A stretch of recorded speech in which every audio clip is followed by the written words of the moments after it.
Hello, my name is Michael Doxey, and today the country that I will be talking about is Taiwan. The history of Taiwan's economy.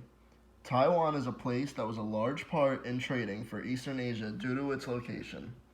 The economy in Taiwan began to see improvement under Dutch control in the 1600s and again in the late 1800s under Chinese rule.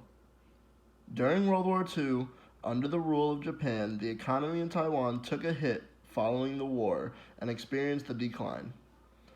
In 1960, the economy began doing so well following the previous hit that the economy took that it was labeled an economic miracle. In the 2000s, Taiwan's economy experienced a recession both in 2001 and again in 2008 when a global recession occurred. Drivers of economy, the imports. Taiwan has a lack of natural resources, which makes them rely heavily on their imports. The main import products that you will see are electronic products, which make up of 18.2%, mineral products, machinery, chemicals, and base metals. And those are just the main imports. As you can see, the image below compares Taiwan and the United States imports numbers. Taiwan is in the blue, and the United States is the dotted line that you see throughout. Some of the main import partners for Taiwan include China and Hong Kong, Japan, Europe, the US, other members of the ASEAN countries, and the Middle East. So, drivers of economy for exports. Taiwan's economy relies heavily on its exports. These exports are the result of about 70% of the GDP. Industrial goods now make up for 98% of exports. During the past 40 years, the main export producers for Taiwan are electronics, information, audio, and visual communication products, base metals, plastics and rubber, and machinery. For exports continued, the main export partners for Taiwan are China and Hong Kong, the United States, Europe, and Japan. And again, below, Taiwan is in the blue, and the United States are the dotted line. Now, talking about interest rate, on March 19th, 2020, the Central Bank of Taiwan lowered its key policy rate by 25 BPS, or basis points, which lowered it down to 1.125%. The official interest rate is the discount rate on 10-day loans to banks. The Taiwan 10-year government bond has a 0.47% yield percentage. That is for the sovereign bonds. And its credit rating is overall at a AA minus.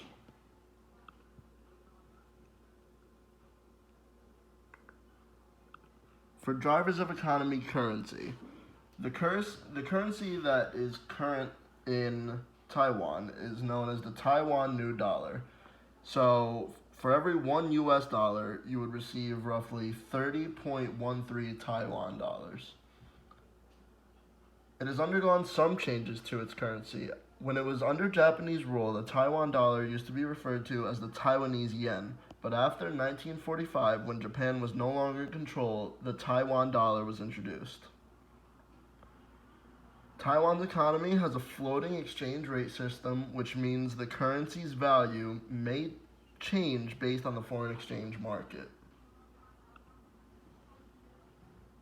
In times of crisis, during the financial global crisis in 2009, the economy was declining. However, they were able to manage and not fall apart during those times. The government during this time offered $108 to each resident per week in order to stimulate the economy. In 2015, the economy took another slight hit due to the weak global demand for consumer electric products, which is the number one export of Taiwan. Even after these tough times for their economy, Taiwan has been able to turn it around in recent years. For example, in 2018, Taiwan's overall exports and imports increased by 5.9% and 10.4% respectively, and its economy expanded by 2.63%. The structure of the Central Bank of Taiwan. Organizational structure is the first part. This includes departments of banking, issuing, foreign exchange, treasury, financial inspection, economic research, secretariat, accounting, and information management. This also has offices such as personnel, ethics, and legal affairs. The second part is in reaction to a crisis, they cut their interest rates, they offer money to businesses, and they also have created stimulus packages. Now, with all that's going on in the world, coronavirus is clearly the major topic going on. So, as of April 24th for 2020, Taiwan has experienced 429 cases, only 6 deaths, and 275 people have recovered. That's over half. The United States, in comparison, has roughly 900,000 cases, almost 47,000 deaths, and the amount recovered are not exact. Taiwan has successfully been able to avoid the virus for the most part due to their experience when dealing with an outbreak of this kind. The outbreak that I am talking about is the SARS outbreak in 2003. The Central Bank of Taiwan has also had to deal with this outbreak in their own way. As mentioned earlier, the central bank had cut its interest rate by 25 BPS, bringing the number down to 1.125%. This was the first time that this has been done in 4 years. They also provided more money to support companies. When looking at the numbers from the crisis in 2009, the damage was way worse than what is being done by the coronavirus. When talking about future growth of Taiwan's economy, there are challenges and there's possible growth.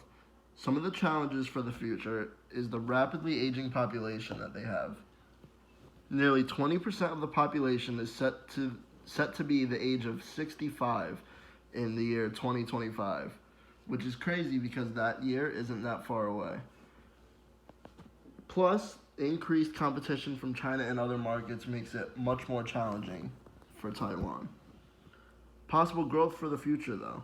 Taiwan is expecting to continue growing when looking at their numbers. For example, GDP 1.3 trillion is a 2.6% growth, a 2.5% 5-year compound annual growth, and they also have a 53,000 per capita. So when looking at it, is Taiwan investment worthy? I do truly believe that Taiwan is investment worthy. One, because Taiwan has continuously been a strong and stable economy, being ranked 22nd in the world by purchasing power parity, and is the 7th largest in Asia. Consistently, they show low numbers of unemployment and low inflation. This offers more of a low risk than a high risk for me, and I would consider Taiwan investment a worthy thing. Thank you. That is all.